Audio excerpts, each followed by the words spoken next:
Hello friends, welcome to YouTube channel advice academy. I am Amit Kumar Shami. I hope you are well and healthy.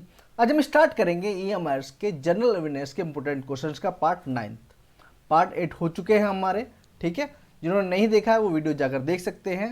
और आपको ये video अच्छी लगे तो प्लीज़ वीडियो को लाइक कीजिएगा, शेयर कीजिएगा, चैनल को सब्सक्राइब जरूर कीजिएगा। आप हमें सोशल मीडिया हैंडल पर ज्वाइन कर सकते हैं, इंस्टाग्राम पर, फेसबुक पर और टेलीग्राम चैनल पर भी। इस पीपीटी को मैं पीडीएफ की फॉर्म में अपने टेलीग्राम चैनल पर डाल दूंगा, आप चाहें तो वहां से डाउनलोड कर सकते हैं। ठीक है, क्वेश्चंस दोबारा देख सकते हैं, क्वेश्चंस बहुत इंपॉर्टेंट है, सभी देख लीजिए। ठीक है, क्वेश्चन नंबर फर्स्ट है, शांति स्वरूप भटनागर वार्षिक पुरस्कार किस क्षेत्र में दिया जाता है। तो ये जो तस्वीर है ये शांति स्वरूप भटनागर जी की है और ये अवार्ड है, ये इसी फॉर्म में दिया जाता है। ठीक है, ये अवार्ड है। तो ये किस क्षेत्र में दिया जाता है? ये दिया जाता है विज्ञान एवं प्रौद्योगिकी के क्षेत्र में। विज्ञान एवं प्रौद्योगिकी के क्षेत्र में दिया जाता है, ध्यान रखना। क्वेश्चन नंबर सेकंड की बात करें तो क्वेश्चन नंबर सेकंड है, कौन सा देश 2024 ग्रीष्मकालीन ओलंपिक खेलों की मेजबानी करेगा? तो ये करेगा फ्रांस। ठीक है, कौन करेगा? France, Paris. ठीक, और ठीक है, देखिए जो 5 रिंग है, ये 5 रिंग किसकी बात बताते हैं? तो 5 रिंग बताते हैं आपके 5 कॉन्टिनेंट की बात। 5 रिंग किसको शो करते हैं? 5 कॉन्टिनेंट को शो करते हैं। और एक बात ध्यान रखना, 5 जो रिंग है इनका कलर बिल्कुल ध्यान रखना, अगर आपसे पूछे तो आप बता सको। ठीक है, ऑप्शन में अगर आता है तो। क्वेश्चन नंबर थर्ड है, गरीबी रेखा की अवधारणा की समीक्षा के लिए किस समिति का गठन किया गया है? तो ये किया गया है, एक मिनट सॉरी, हाँ, ये किया गया है एस तेंदुलकर, मतलब सुरेश तेंदुलकर समिति का। ये सुरेश जी हैं, ठीक है, तो इन्होंने किया है गठन और ये आपका हुआ है 2009 में। ठीक है, इसका गठन कब हुआ था? 2009 में गठन हुआ था।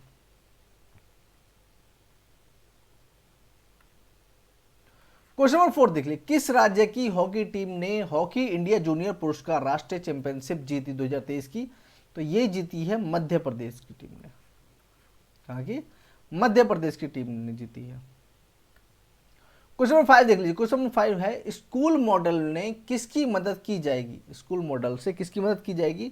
तो ये की जाएगी आपकी प्री स्कूल शिक्षा में बच्चों की मदद की जाएगी, जो helping children in pre school education, उनकी मदद की जाएगी। क्वेश्चन नंबर 6 देख लीजिए, देखिए रोलेट एक्ट कब पारित हुआ था? हम सबको पता है 1919 में हुआ था। देखिए 18 मार्च तो ये एक्ट पारित हुआ। इसमें क्या था? कोई वकील, कोई दलील, कोई सफाई नहीं होगी और आपको सिर्फ शक के बिना पर आपको कारावास में डाल दिया जाएगा और आपकी जमानत भी नहीं होगी। इसके खिलाफ, ठीक है, सबने इसके खिलाफ बोला, महात्मा गांधी जी ने खासकर बोला। ठीक है, उन्होंने काफ़ी इसका विरोध किया और उसके बाद जलियांवाला बाग में एक शांति समारोह का आयोजन किया गया था, लेकिन वहाँ पर जो घटना घटी थी वो 13 अप्रैल, ठीक है, कब घटी थी? 13 अप्रैल 1919 में। ये घटना कैसे भूल सकते हैं हम लोग, है ना? तो ये वाली बात हुई। तो रोलेट एक्ट कब लागू हुआ था? 1919 में, 18 मार्च में बता चुका हूं। क्वेश्चन नंबर 7 देख लेते हैं। क्वेश्चन नंबर 7 है, भारत का भाग्य अब उसकी कक्षाओं में आकार ले रहा है। ये रहा, देखिए, भारत का भाग्य अब उसकी कक्षाओं में आकार ले रहा है। यह किसका कथन है? यह है शिक्षा आयोग का, ठीक है, एजुकेशन कमीशन का। कोई दिक्कत नहीं। क्वेश्चन नंबर 8 देख लीजिए। क्वेश्चन नंबर 8 है, लाल किले पर 77वें स्वतंत्रता दिवस समारोह में देश भर में कितने विशिष्ट अतिथि ने भाग लिया था? तो कितनों ने लिया था? ये लिया था 1800 ने, 1800 ने लिया था। क्वेश्चन नंबर 9 देखते जाइए। देखिए, प्रधानमंत्री ने अपने भाषण में कहा कि सरकार निम्नलिखित में से किसे मजबूत करने के लिए, देखिए, निम्नलिखित में से किसे मजबूत करने के लिए कृषि तकनीकी क्षेत्र के लिए एक नई योजना तैयार कर रही है? तो ये महिलाओं के लिए कर रही है। ठीक है, महिला SHG, SHG ये क्या है? Self help group, self help group मतलब स्वयं सहायता समूह। ठीक है, कोई दिक्कत नहीं। उसके बाद है क्वेश्चन नंबर 10 देख लीजिए, बुकर पुरस्कार जीतने वाला पहला हिंदी उपन्यास। बुकर पुरस्कार जीतने वाला पहला जो हिंदी उपन्यास है जो टॉम ऑफ सेंट है, किसके द्वारा लिखा गया है? ये गीतांजलि श्री के द्वारा लिखा गया है। तो ये गीतांजलि श्री हैं, इन्होंने इसका हिंदी अनुवाद किया है। ठीक है, उसके बाद क्वेश्चन नंबर 11 है, हाल ही में आरबीआई के नए कार्यकारी निदेशक के रूप में किसे नियुक्त किया गया है? तो कार्यकारी निदेशक के रूप में नियुक्त किया गया है आपका पी वासुदेवन को। पी वासुदेवन को, पी वासुदेवन ये रहे। ठीक है, उसके बाद नेक्स्ट क्वेश्चन देख लेते हैं। क्वेश्चन नंबर नेक्स्ट है, निम्नलिखित में से कौन सा सुमेलित नहीं है? मतलब जो एटना है ज्वालामुखी वो इटली में है, बिल्कुल ठीक है। यूजीमिया है जापान में है, ये भी ठीक है। पोपा म्यांमार में, ये भी ठीक है। लेकिन जो क्राकाटोआ है वो मलेशिया में नहीं है, ये इंडोनेशिया में। कहां पर है? इंडोनेशिया में है। ठीक, और सबसे ज्यादा ज्वालामुखी कहां पर पाए जाते हैं? ये परिप्रशांत मेघला में पाए जाते हैं। कहां पर? परिप्रशांत मेघला में पाए जाते हैं, मेघला। ठीक, क्वेश्चन नंबर 13 देख लेते हैं। Wait a minute. हाँ, क्वेश्चन नंबर 13, निम्नलिखित में से कौन मेगालोपोलिस, ठीक है, मेगालोपोलिस शहर की सूची में आता है? मेगालोपोलिस सिटी कौन सी होती है? जो सुपर सिटी कहलाते हैं उनको। सुपर सिटी मतलब जहां पर सब इंफ्रास्ट्रक्चर है, सारी फैसिलिटीज हैं, ठीक है, उनको बोला जाता है सुपर सिटी। ये 5 सुपर सिटीज हैं। देखिए, कुछ लोगों का मानना है कि उसमें जो पॉपुलेशन है वो 8 मिलियन से ऊपर होनी चाहिए। ठीक है, कुछ कहते हैं 10 मिलियन से ऊपर होनी चाहिए। देखिए, जहां पर सभी फैसिलिटी होंगी वहां पर पॉपुलेशन ज़्यादा होगी। लेकिन कोलकाता में इतनी पॉपुलेशन नहीं है, लेकिन फिर भी वहां पर, ठीक है, उसको वो सुपर सिटी है। दिल्ली सुपर सिटी है, मुंबई है, और जो, ठीक है, और चेन्नई भी, लेकिन हैदराबाद नहीं है। तो इसका करेक्ट आंसर कौन सा आ गया? हैदराबाद। ठीक है, Hyderabad is not included in the list of Megapolis city. Question number 14 देख लीजिए। क्वेश्चन नंबर 14 है, केंद्रीय मंत्री सोनोवाल और त्रिपुरा का मुख्यमंत्री ने किस शहर में रसद जलमार्ग और संचार स्कूल का उद्घाटन किया? तो ये कहाँ किया? अगरतला में किया। अगरतला में किया। ठीक है, तो सबसे पहले है जो सोनोवाल हैं वो ये रहे। ठीक है, और त्रिपुरा का मुख्यमंत्री कौन है? वो है मनिक शाह, ये रहे। ठीक है, ध्यान रखिएगा। क्वेश्चन नंबर 15 है, भारत में लोकसभा की पहली महिला अध्यक्ष, सबको पता है, सबने इनको बहुत अच्छे से देखा है। ठीक है, स्पीकर के रूप में बहुत अच्छे से देखा। ये कौन है? ये है मीरा कुमार। मीरा कुमार, स्पेलिंग देख लीजिए, MEIRA। ठीक है, मीरा कुमार,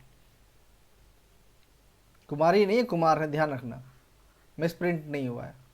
ठीक है, 16 है, शिक्षा का एक उद्देश्य वैज्ञानिक और लोकतांत्रिक दृष्टि से संरक्षित करना, यह रिपोर्ट में दिया गया है। One of the objectives of education is, ठीक है, conserve scientific and democratic attitude is given by report. किस में कहा गया है? ये कहा गया है राष्ट्रीय शिक्षा नीति NEP 1986-1992। इसमें कहा गया है कि शिक्षा का एक उद्देश्य वैज्ञानिक और लोकतांत्रिक दृष्टि से संरक्षित करना है। सिंपल सा बात है। क्वेश्चन नंबर 17 देख लीजिए। स्वतंत्र भारत के प्रथम गवर्नर कौन थे?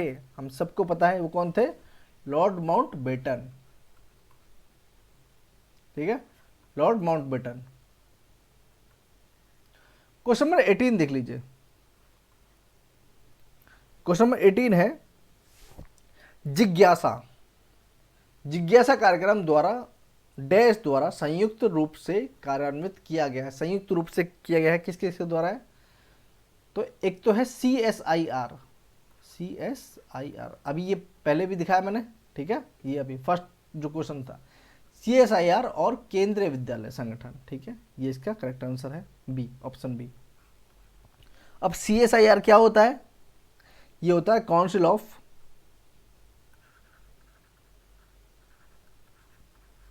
Scientific and industrial research.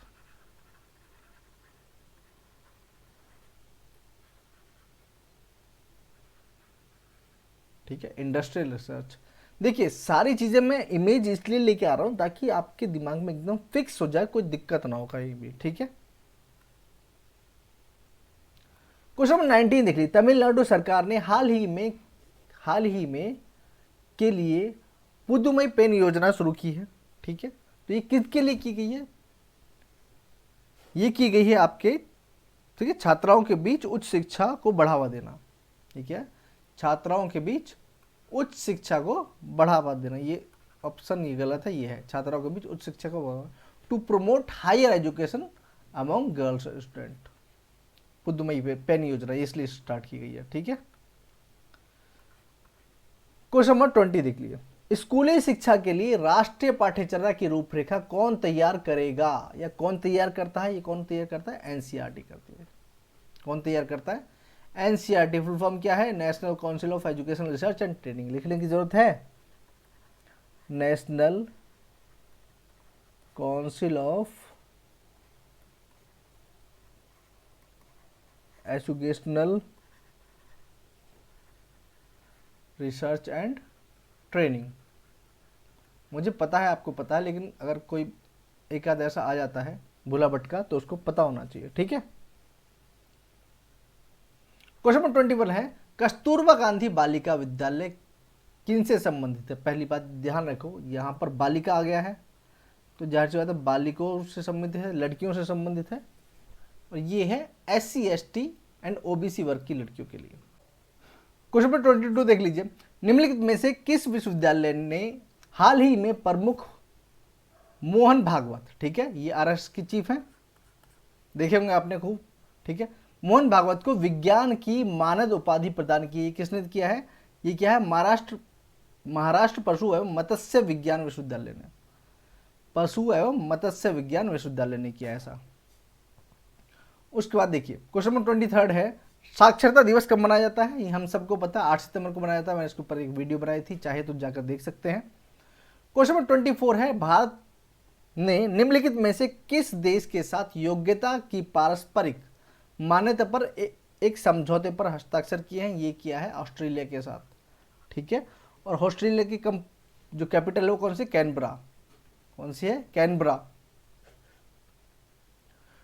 ये है क्वेश्चन नंबर 25 है, NEP 2020 में परख का पूर्ण रूप क्या है? देखिए मैंने जब NEP कराया था तो मैंने आपको बताया था कि परख की फुल फॉर्म याद कर लीजिए, आ सकती है। ठीक है, और देखिए आगे ना, तो परख की फुल फॉर्म क्या है? Performance assessment review and analysis of education of knowledge for holistic development. तो होलिस्टिक डेवलपमेंट कहाँ पर है? कहीं में, देखिए, लेकिन है कौन सा? Performance assessment review analysis for knowledge and holistic development. ठीक है, याद रखिएगा, समग्र विकास के लिए ज्ञान का प्रदर्शन, मूल्यांकन, समीक्षा और विश्लेषण। ठीक है, जिसने NEP नहीं देखा है वो जाकर देख लीजिए जरूर। ठीक है, बहुत इंपॉर्टेंट क्वेश्चंस कराए हैं। 26 है, किस देश में स्कूलों में 15 से 18 वर्ष के बच्चों के लिए रिश्तों और यौन शिक्षा का पाठ अनिवार्य किया जाएगा? तो ये कहाँ पर है? ये है आयरलैंड में, और आयरलैंड की कैपिटल कौन सी है? डबलिन। ठीक है, डबलिन कैपिटल है। और देखिए सेक्स एजुकेशन वैसे भी बहुत इंपॉर्टेंट रोल प्ले करती है, बुरा मत मानिएगा, लेकिन आप में से काफ़ी बच्चे ऐसे हैं, काफ़ी लोग ऐसे हैं मेरे भाई बंधु, जिनको सेक्स एजुकेशन में काफ़ी पॉइंट ऐसे हैं जो नहीं पता होगा, सीरियसली। ठीक है, तो सबसे पहली बात है अपने आप को एजुकेट करिए और फिर आगे आने वाली जनरेशन को एजुकेट करिए। यू आर ए टीचर और आपका मेन जो ये काम है ये आपका ही काम है। ठीक है, शर्माने वाली बात तो इसमें कुछ है ही नहीं। क्वेश्चन नंबर 27, शिक्षा मंत्री का कहना है कि CBSE छात्र, ठीक है, डैश भाषा सहित अब 22 भाषाओं में सीख सकते हैं। ठीक है, मतलब 22 भाषा, ये जो भाषा है ये 22 भाषाओं में से ही एक है। पहली बात तो फ्रेंच 22 भाषाओं में है? नहीं है। ठीक है, भोजपुरी नहीं है, क्योंकि भोजपुरी क्या है? बोली है। ठीक है, उड़िया लैंग्वेज है। ठीक है, 22 भाषाओं में है। अब देखिए ये 22 भाषा मैंने आपको दे रखी है। इनका पहली बात तो मैं इस पे कुछ करूं इससे पहले स्क्रीनशॉट मार लीजिए। अभी है कर लिया स्क्रीनशॉट। अच्छा ठीक है, देखिए यहाँ पर ये उड़िया है। हाँ देखिए उड़िया हमने लगा दिया। अब 22 भाषाओं के जो मैंने आपने स्क्रीनशॉट लिया है इसको ढंग से एक बार अपने जहन से निकाल लीजिए आराम से, ठीक है। रीड आउट कर लीजिए, 2-4 बार देखेंगे अपने आप हो जाएगा। क्वेश्चन नंबर 28 है, स्कूली शिक्षा एवं साक्षरता विभाग ने, ठीक है, निम्नलिखित में से किस में शिक्षा प्रणाली में सुधार की दिशा में कदम उठाए। तो ये क्या किया है इन्होंने किया है कि डिस्ट्रिक्ट लेवल पे, ठीक है, डिस्ट्रिक्ट लेवल पे क्या किया है, परफॉर्मेंस ग्रेडिंग सिस्टम देख लिया है।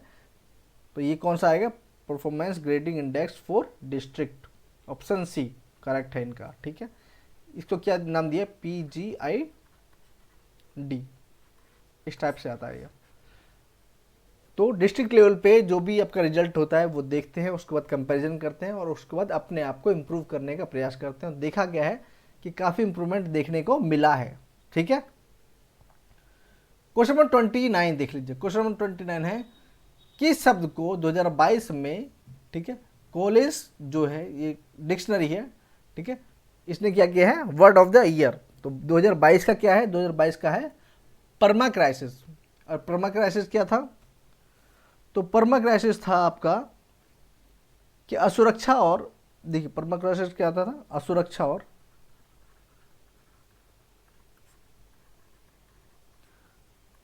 चीज़ों का स्थायी ना होना, ठीक है, असुरक्षा और चीज़ों का स्थायी ना होना।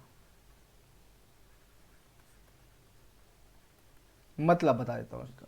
देखिए जैसे कोविड आया, अब उसमें क्या हुआ, एक तो सब घबरा गए, ठीक है, असुरक्षा तो हो ही गई थी। दूसरी बात है चीज़ें स्थायी नहीं है, कभी भी कुछ भी हो सकता है इस चीज़ को। और ये हमने कब देखा, देखिए अभी एक तो रूस यूक्रेन युद्ध था, हमने खूब देखा उसमें क्या था, क्या हालत हुई है लोगों की।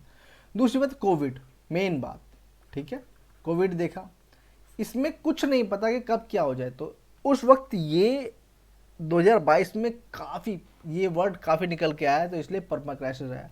लेकिन ये ध्यान रखना परमा क्राइसिस कब का है, 2022 का। लेकिन जो 2023 का है वो कौन सा, AI, आर्टिफिशियल इंटेलिजेंस। ये ध्यान रखना, 2023 का पूछे तो AI है और 2022 का है तो परमा क्राइसिस है, एकदम ध्यान रखना, ठीक है। क्वेश्चन नंबर 30 है, ये है, किस शब्द को 2023 में मैरियम वेबस्टर, ठीक है, मैरियम वेबस्टर जो है ये भी डिक्शनरी है, ठीक है, का वर्ष का जो ये वर्ड ऑफ द ईयर 2023 ये चुना गया है। ये किसको गया है, ये गैस लाइट को चुना गया है। गैस लाइट, इसमें क्या होता है कि इसमें होता है कि अपने फायदे के लिए किसी को धोखा देकर और उसी पर हावी हो जाना, समझ रहे हैं, अपने फायदे के लिए किसी को धोखा देकर और उसी को ह्यूमिलेट करना, ठीक है, उस सिचुएशन, इसको ये वर्ड उसको परिभाषित करता है, सिंपल सी बात है। तो ये कौन सा है, ये मैरियम वेबस्टर के अकॉर्डिंग कौन सा होता है, ये है गैस लाइट, ठीक है, गैस लाइटिंग। आगे चले, क्वेश्चन नंबर 31 है, क्वेश्चन नंबर 30 है, ठीक है, इम्प्रिंट इंडिया, इम्प्रिंट इंडिया, ठीक है, का उद्देश्य क्या है। तो इसका उद्देश्य क्या है, तो इसका उद्देश्य है solve major technological challenges, to solve major technological challenges. Question number 32 है, स्टडी इन इंडिया पोर्टल जो है वो किसने संयुक्त रूप से लॉन्च किया है। तो किसने किया है, ये क्या है, जयशंकर और धर्मेंद्र प्रधान ने, जयशंकर और धर्मेंद्र प्रधान। जयशंकर जी ये रहे और धर्मेंद्र प्रधान, ठीक है, धर्मेंद्र प्रधान ये रहे और जयशंकर जी ये रहे, सॉरी, ठीक है, मैं कहीं और ही था, ठीक है। तो धर्मेंद्र प्रधान ये रहे हमारे और जयशंकर जी ये रहे। क्वेश्चन नंबर 33, केंद्रीय विश्वविद्यालयों के लिए UGC द्वारा, ठीक है, शुरू किए गए एक एकीकृत संकाय भर्ती पोर्टल का नाम क्या है? तो ये सीयू चयन, सीयू चयन। ठीक है, इससे क्या होगा? ठीक है, इससे होगा कि जो जितना भी स्टाफ है, ठीक है, फैकल्टी है, उसको चुनने में दिक्कत नहीं होगी, इसलिए चुनाया गया है। ठीक है, क्वेश्चन नंबर 34 देख लीजिए। क्वेश्चन नंबर 34 है, अंतर्राष्ट्रीय शिक्षा दिवस 2023 का जो विषय था वो क्या था? बताइए। तो ये था invest in people and priorities education. Option C, लोगों और प्राथमिकताओं वाली शिक्षा में निवेश करना, invest in people and priorities education. आपको ये वीडियो कैसी लगी? अगर आपको वीडियो अच्छी लगी तो प्लीज़ वीडियो को लाइक कीजिएगा, शेयर कीजिएगा, दबा के सब्सक्राइब जरूर कीजिएगा। ठीक है।